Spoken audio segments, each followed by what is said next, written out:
hadirin hadirat yang sama-sama kita sentiasa mengharapkan rahmat dan redha Allah Subhanahu wa taala, dan mudah-mudahan kita semua dikurniakan dengan husnul khatimah, akhirat yang baik, akhirat yang diridai oleh Allah Subhanahu wa taala.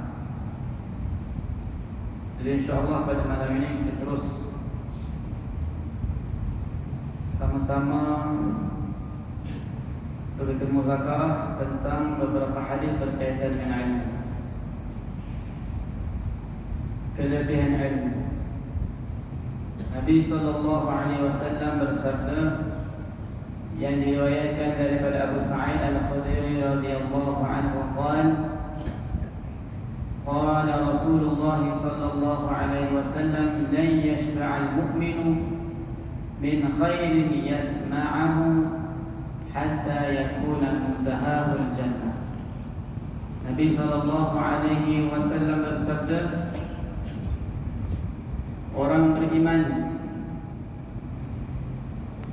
yang beriman la yashba'al mu'min, tidak akan sama sekali, la yashba',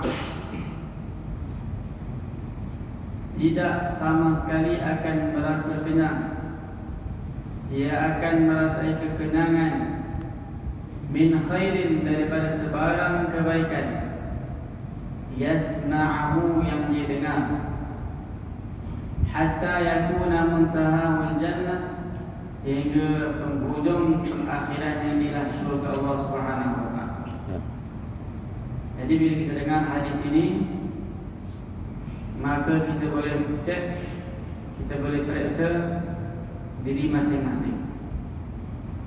Banyak kita dengar ilmu, banyak kita belajar ilmu, adakah datang perasaan dalam hati kita, dah dengar dah ni, ustaz ni ceramah benda yang sama juga, ustaz ni cakap benda yang sama juga, ustaz ni cakap benda yang sama.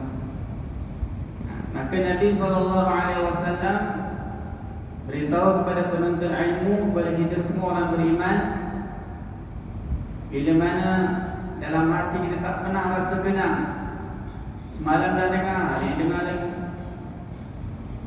hari ini dengar, esok lusa dengar lagi, tiap-tiap malam dengar kuliah agama, kadang-kadang bab yang sama, tajuk yang sama, perkara yang sama, akhirat, syurga, neraka, iman. Maka orang beriman dia tidak akan rasa kenyang, nak dengar lagi, dia rasa seronok. Macam mana satu orang lapar, dia takkan rasa kenyang, melainkan dia makan. Bila puas, dia kenyang. Itulah orang beriman yang sejati, yang beriman sebenar-benarnya kepada Allah. Ciri-cirinya ialah dia tidak akan rasa kenyang dengan kebaikan. Ini kuliah tajuk ini, semangat dia sama. Esok dengar tajuk yang sama, semangat dia sama. Esok dengar bab yang sama, hampir-hampir sama, tetap nak dengar juga.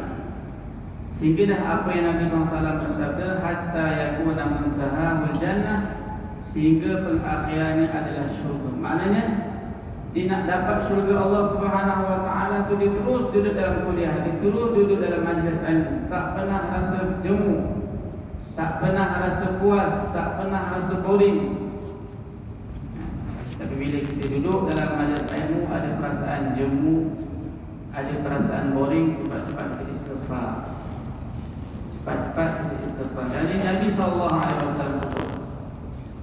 SAW sebut, orang yang beriman dia terpaksa tak boleh rasa jemu dengan ilmu, dengan agama, dengan ceramah, dengan kuliah, dengan apa-apa sahaja kebaikan yang disampaikan kepada dia, tak pernah rasa jemu. Kerana apa dia? Kerana pengakhirannya ialah syurga, dia nak dapat syurga. Pengakhirannya, penghujungnya ialah syurga Allah Subhanahu wa taala, yang mana dengan nikmat syurga tadi akan menghilangkan, melenyapkan segala susah payahnya dia untuk menghasilkan ilmu. Ini time-time macam ni orang banyak rehat makan sama dengan keluarga. Hanya segelintir di kalangan umat Nabi SAW yang diberi taufik oleh Allah duduk dalam majlis ilmu, dengar kuliah, tahan mata, tahan penat, tahan lapar, nak tahu apa yang ustaz nak beritahu, apa yang penceramah nak beritahu. Kerana dia rasa lapar dengan ilmu, dia rasa lapar dengan agama. Bagaimana satu orang lapar dengan makanan, dia akan cari makanan. Kat rumah tak ada makanan, dia akan keluar. Bahkan dia sanggup pergi tempat yang jauh, duduk di Puchong pergi Negeri Sembilan nak makan. Duduk Selangor pergi sampai Pahang pun nak makan. Kerana dia lapar dan dia nak merasai kenikmatan dalam makanan tersebut. Sanggup belanjakan. Nak makan satu hal lah, satu dengan keluar duit. Dalam perjalanan pula kena keluar duit lagi, bayar tol, bayar minyak. Sebab dia nak merasai kenikmatan makanan tersebut. Dalam keadaan dia lapar dan dia boleh bernikmat-nikmat, bersenang-senang, berlazat-lazat dengan makanan tersebut. Itulah perbandingan orang yang beriman kepada Allah. Walaupun satu orang saja duduk kuliah, dia seorang saja penceramah, dia 2 orang saja, tetap dia tak kisah. Walaupun dalam hujan, dia datang juga nak dengar kuliah. Walaupun dalam keadaan penat, setengahnya yang balik daripada kerja datang solat maghrib ada kuliah, dia duduk dalam majlis kuliah dengan pakaian kerjanya dalam keadaan lapar yang sejuk. Sebab dia boleh pergi kedai mamak makan kenyang-kenyang, datang balik maghrib. Tapi dia korbankan semuanya kerana apa? Untuk dapat syurga Allah Subhanahu wa ta'ala. Jadi ini ciri-ciri orang beriman. Kemudian Nabi SAW sebut, ini hadis yang kita akan baca pada malam ini, semuanya tentang berkaitan dengan ilmu, kelebihan ilmu. Supaya apa? Hadirin-hadirat yang dirahmati oleh Allah Subhanahu wa ta'ala, kita jangan jadikan adat kita duduk dalam majlis ilmu sebagai adat. Jangan kita jadikan majlis ilmu kita sebagai adat. Kita tahu dah setiap malam ada majlis ilmu. Aku datang tu, tak datang tak ada masalah. Penceramah tetap datang, ada orang lain datang tak. Sepatutnya dalam majlis ilmu kita kena jadikan dia sebagai satu perintah, sebagai satu ibadat. Bagaimana sembahyang ibadat. Subuh, zuhur, asar, maghrib, isyak. Ada orang datang ke tak ada orang datang, saya kena datang, ini ibadat. Adat. Kita nak buat pun boleh, tak buat pun tak ada masalah. Jadi dalam majlis ilmu, dalam mempelajari ilmu juga kita jadikan dia sebagai ibadat. Dan bila kita jadikan dia sebagai satu ibadat, maka barulah diberi pahala oleh Allah Subhanahu wa ta'ala. Jika adat, kita nak duduk pun kita duduk, tak nak duduk pun kita ikut kita. Tak ada siapa nak marah kita, tak ada siapa nak suruh kita duduk. Jadi rugilah kalau kita duduk dalam satu amalan agama yang sepatutnya dikira ibadat, tetapi kita jadikan dia sebagai adat saja. Adat saja. Nabi SAW, hadis yang diriwayatkan oleh Abu Dzar radhiyallahu anhu qala li Rasulullah sallallahu alaihi wasallam, ya Aba Dzar, la an taghduwa fata'allama ayatan min kitabillah khairun laka min an tusalliya 100 rak'ah. Wa la an taghduwa fata'allama baban min al-'ilmi 'umila bihi aw lam yu'mal bihi khairun min an tusalliya 1000 rak'ah. Rawahu Ibnu Majah. Nabi SAW berkata kepada Abu Dzar radhiyallahu anhu, wahai Abu Dzar, kalaulah kamu berpagi-pagian, kamu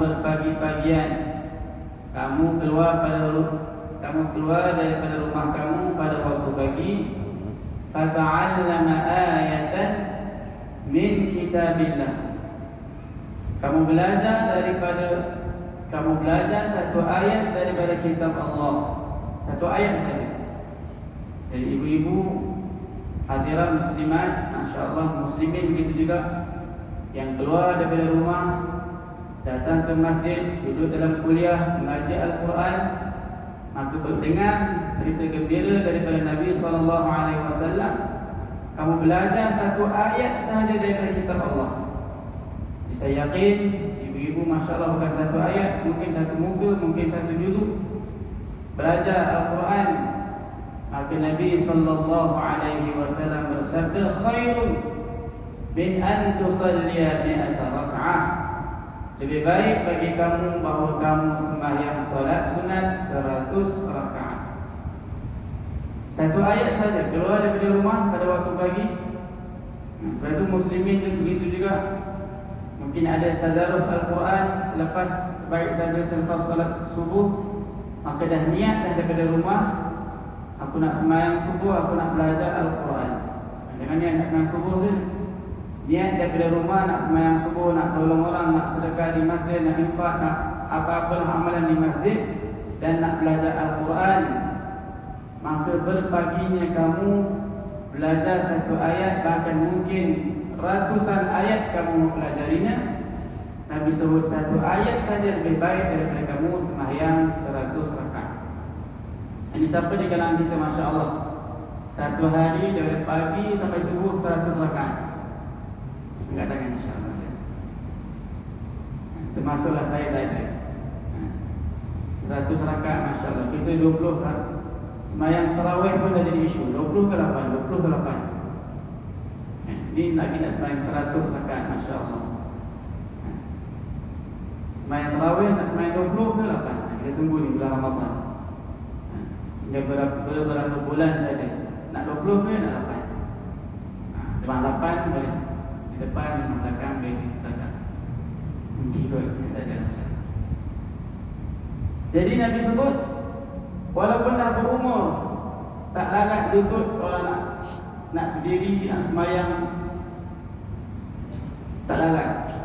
Tetapi Nabi SAW sebut, kamu duduk lepas sembahyang subuh dan niat daripada rumah tadi nak belajar Al-Quran, pergi ke belakang sana, belajar tajwid, belajar betulkan Al-Quran, belajar betulkan makhraj Al-Quran, maka seolah-olah pahalanya Allah dah bagi kamu sembahyang pada hari itu 100 rakaat solat sunat. Siapa nak bagi?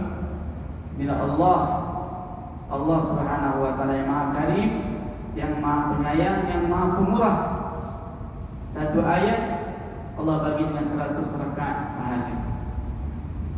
Kemudian wala anta ghudwa fata'allama baban min al-'ilmi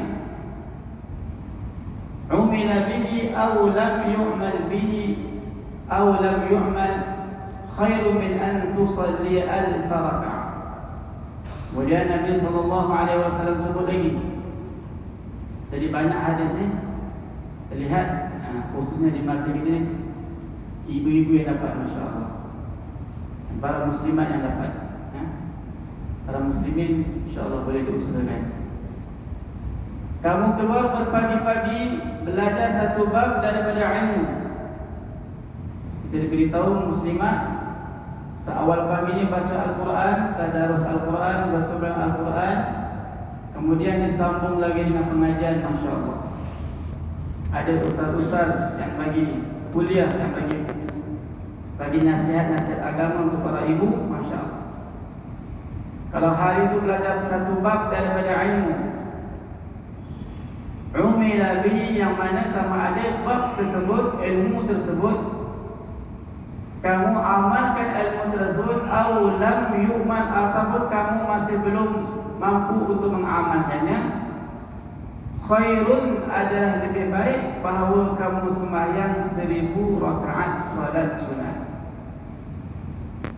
Jadi kita ucapkan tahniah kepada kaum ibu yang Masya Allah sanggup. Kita difahamkan ada di kalangan mereka yang umur pun dah 80 tahun lebih. Kita difahamkan, diberitahu, Masya Allah, masih lagi boleh datang duduk kuliah semata-mata nak mengaji, semata-mata nak dengar kuliah, nak betulkan Al-Quran, datang daripada rumah belajar. Masya Allah, kita ucapkan tahniah.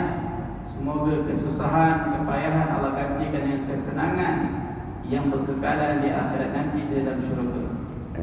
Jadi Nabi sebut satu bab daripada ilmu, satu bab daripada ilmu yang kamu boleh amal atau kamu tak dapat amal. Contoh, pada hari itu ustaz cerita pasal bab perniagaan. bab mengenai peniaga. Dan kita bukan peniaga. Kita bukan satu orang peniaga contohnya.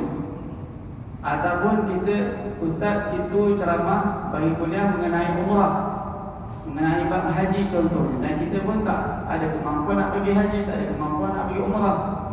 Tapi kita belajar bab itu, satu bab daripada bab mengenai umrah, satu bab mengenai haji, kita belajar. Kita tak dapat amalkan ilmu tersebut, tetap kita mendapat pahala yang disebut oleh Allah Subhanahu, yang disebut oleh Nabi, seolah-olah bahkan adalah lebih baik kamu sembahyang 1000 rakaat solat sunat. Kenapa muslimin muslimat yang dirahmati oleh Allah Subhanahu wa taala?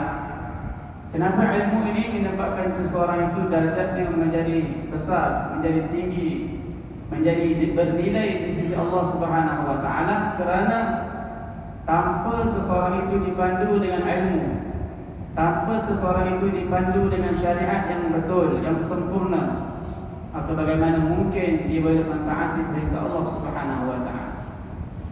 Satu orang nak semayang, semangat nak semayang, tapi tak tahu cara ataupun tertib semayang, rugi. Semayanglah banyak mana, dia tengok tak berhenti semayang, tetapi semayang yang begitu laju, tidak ada tamakninah, Fatihahnya pun tak betul, rokoknya begitu cepat, nyakilannya begitu cepat, maka rugi semayangnya. Biarlah ratusan rakaat dia semayang, ribuan rakaat dia semayang, tetapi dengan cara yang demikian, maka solatnya tidak akan diterima oleh Allah. Sebab itulah datang dalam satu hadis Nabi sebut, faqihun wahid asyaddu ala syaitan min alfi abidin. Satu orang yang faqih, satu orang yang faham tentang agama, yang mendalami tentang ilmu agama, dan disebut asyaddu ala syaitan, lebih ditakuti oleh syaitan daripada 1000 orang abid. Dia berbeza abid dengan faqih. Abid itu ibadat. Abid maksudnya abada ya'budu abdan, bahawa abidun, orang yang banyak ibadat, sembahyang, puasa. Tetapi yang malang ni dia tak belajar ilmu, tak belajar ilmu tentang puasa, perkara yang membatalkan puasa, perkara yang boleh dilakukan semasa puasa, perkara yang tak boleh. Begitu juga bab sembahyang, dia rajin sembahyang tapi tak belajar ilmu. Dia sembahyang banyak, masya-Allah betul, tapi tak belajar ilmu bab berkaitan dengan hak-hak sesama Islam, sesama jiran. Dia buat suka hati saja. Dengan jiran dia ikut suka hati, dia nak parking mana parking lah. Dia nak buang sampah ke mana buang lah. Sampah busuk kat rumah dia sampai menyebabkan jiran susah, dia tak kira, dia tak kisah. Padahal dia ahli ibadat, dia banyak ibadat, banyak puasa, banyak sedekah, banyak masya-Allah, semua banyak. Tetapi disebabkan ketelitiannya, kesungguhannya dalam mendalami ilmu, sehingga bab yang satu lagi telah terabaikan. Maka bagaimana mungkin ibadatnya diterima oleh Allah Subhanahu wa taala? Jadi bila kita dengar hadis ni, begitu besar kelebihan janji daripada Nabi sallallahu alaihi wasallam. Jadi bila hadis yang seperti yang kita dengar pada sebentar tadi, maka guru-guru kami selalu ingatkan. Jadi ke mana kita belajar hadis, kita baca hadis tentang kelebihan-kelebihan, kita suka, kita gemar. Tetapi para asatizah atau para guru-guru kami selalu ingatkan kepada kami bahawa bila mana kita dengar hadis-hadis tentang kelebihan, tentang janji-janji, tentang ganjaran, maka jangan kita syok sendiri. Apa maknanya? Dia syok sendiri maknanya bila kita dengar, maka kita kata aku lebih baik daripada orang itu. Tengok, aku duduk majlis ilmu, aku belajar satu ayat, ustaz kata satu ayat, satu bab dapat 100 rakaat, 1000 rakaat, maka aku ni lebih baik. Maka tidak, sebenarnya bila mana kita menjadi orang yang menuntut ilmu, orang yang mempelajari ilmu, walaupun disebut sama ada kamu amal ataupun tidak, maka tanggungjawab kita apabila mana kita belajar saja ilmu, mendalami saja ilmu, mendengar saja ilmu, maka hak yang satu lagi iaitu mengamalkan ilmu tersebut perlu diusahakan dalam diri kita. Walaupun mungkin bukan sekarang, mungkin bukan esok, lusa, tetapi kita usahakan untuk mengamalkan ilmu tersebut pada bila-bila masa yang datang kepada kita berkaitan dengan ilmu yang kita telah pelajari. Bukan bermakna kita dengar janji-janji, ganjaran, kita dah kata kita ni orang yang paling baik, jangan. Kita ni orang yang paling bagus, jangan. Kerana banyak orang-orang yang agama, orang-orang yang saleh, bahkan orang yang berulang alik ke masjid mudah ditipu oleh syaitan dengan macam mana? Dengan amalan. Kita kenal iblis. Dengan iblis paling alim, paling kuat ibadat. Tetapi bila mana disuruh sujud pada Adam alaihissalam, apa yang iblis kata? Ana khairun min, khalaqtani min nar wa khalaqtahu min tin. Kerana dia merasakan ada perbezaan perbedaan di antara dia dan di antara Adam alaihissalam. Dia kata apa dia? Adam daripada tanah, aku daripada api, aku tinggi, tanah di bawah, di bidang. Maka dia mula membandingkan saja dengan orang lain, menyebabkan Allah laknat iblis sampai hari kiamat. Jadi jangan bila mana kita belajar ilmu, kita jadi orang yang baik, yang sentiasa mendalami ilmu, yang sentiasa suka datang ke masjid, jangan kita membanding-bandingkan dengan sesiapa pun, hatta jiran kita sekalipun. Aku hari-hari ulang alik ke masjid, jiran aku tak pernah patang hidung sekali pun. Tukun hari raya baru pun datang. Kalau meninggal keluarga baru datang jumpa Pak Imam. Jangan kita membanding-bandingkan, kerana dengan sifat kita membandingkan diri kita dengan orang lain, maka itu merupakan satu kejatuhan kita dalam pendekatan diri kita kepada Allah.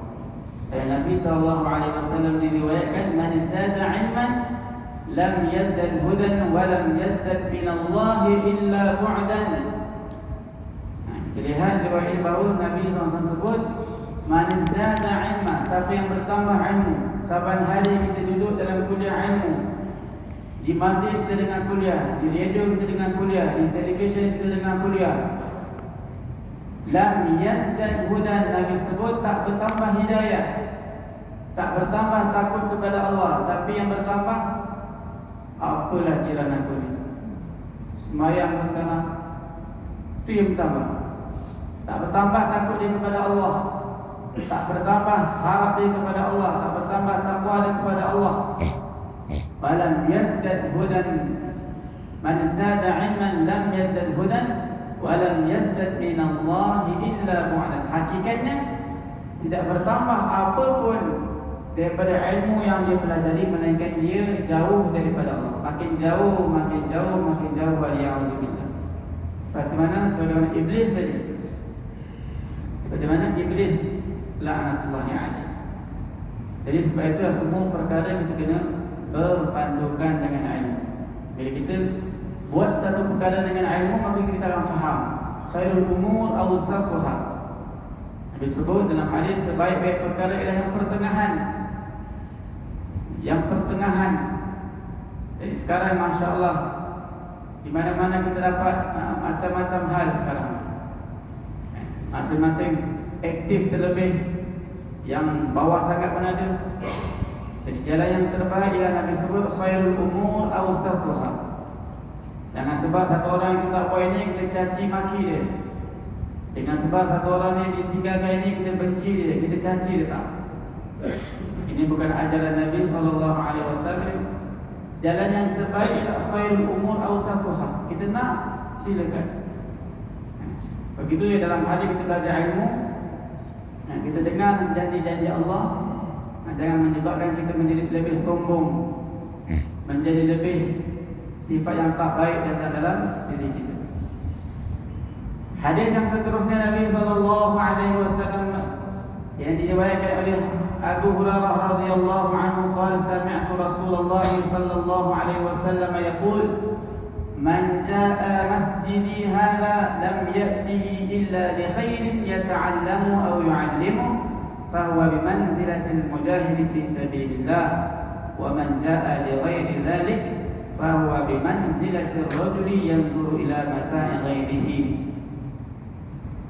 Abu Hurairah radhiyallahu anhu kata, aku mendengar Rasulullah sallallahu alaihi wasallam bersabda, siapa yang mendatangi masjidku ini, masjidi hadza, siapa yang mendatangi masjidku ini, zahirnya nampak disebutkanlah Masjid Nabawi, Masjid Nabi sallallahu alaihi wasallam di Madinatul Munawwarah. Siapa yang mendatangi masjidku ini, jadi kita niat berumrah, pergi Makkah, pergi Madinah, bukan niat nak melancong, bukan niat cuti sekolah nak pergi jalan-jalan, niat melancong tak, tapi niat nak menziarahi Nabi sallallahu alaihi wasallam. Yang kita tahu Nabi sallallahu alaihi wasallam manusia yang paling banyak sedih untuk kita, manusia yang agung, yang mulia, yang terlalu banyak bersusah payah untuk umat baginda Nabi, umat Nabi SAW. Nabi sebut, siapa yang mendatangiku, yang mendatangi masjidku ini, masjid itu zahirnya masjid Nabi SAW, lam ya'tihi illa li khairin yata'allamu aw yu'allimuhu, maka tidak mendatanginya, tidaklah dia datang ke masjidku itu melainkan kerana kebaikan. Jadi bila kita datang berumrah, maka pertama niat kita ialah untuk kebaikan. Kalau kita niat nak pergi sana nak tengok keburukan, maka nampak. Nak tengok keburukan orang Saudi, nak tengok keaiban mereka, kelemahan mereka, apa nak jadi ni orang Saudi sekarang ni, pasti akan nampak. Jadi bila sekarang, ya Allah berilah taufik pada saya, siapa-siapa yang nak pergi umrah, yang nak pergi haji tahun depan, niat dalam hati sungguh-sungguh, ya Allah, kurniakanlah kepada saya taufik untuk belajar apapun kebaikan yang ada di Makkah dan di Madinah. Sebab keburukan tak payah cari, tak payah cari keburukan. Bahkan keburukan kena tutup mata, kena berlari segera tinggalkan tempat yang ada maksiat, yang ada keburukan di sana. Kita niat untuk kebaikan. Ya ta'allamu aw yu'allimu, melainkan kebaikan yang dia nak belajar kebaikan tersebut, ataupun dia nak mengajarkan seseorang yang di sana tentang kebaikan. Sama ada dia nak belajar kebaikan. Contohnya di sana ada halqa-halqa ataupun majlis-majlis ilmu, ada yang mengajar Al-Quran, maka kita duduk betulkan Al-Quran kita.